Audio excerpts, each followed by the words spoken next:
This movie is actually a lesson on ego traps, presence, and how to get out of your pain body.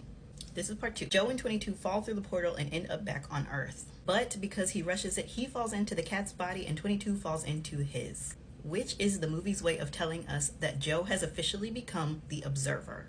He can no longer drive his actions directly through his ego, which is the first step of releasing yourself from the ego trap. You have to learn how to observe your ego and not just experience it. Why? Mom doesn't know anything about the gig, and I want to keep it that way, okay? Right, because she thinks you're a failure. What? I didn't say that. You did. Up here.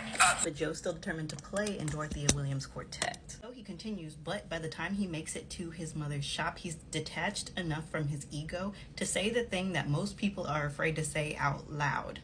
That his driving factor is fear.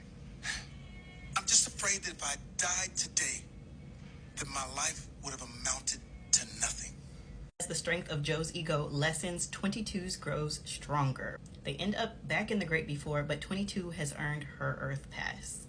But after being snatched back to the Great Before and living an unfulfilled life once again, Joe angrily tells 22 that she has no purpose, and she just gives him her Earth pass. Joe goes back to Earth, plays with Dorothea Williams. He's proven that he is a jazz musician, and according to him, he should be able to die a happy man.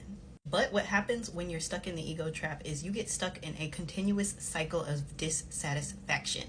Because once you've proven yourself, you've perfected and protected your self-image. Have you ever considered what happens next?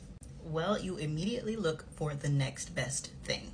Once you reach the thing that you thought would bring you lasting happiness, your ego will always hit you with the now what.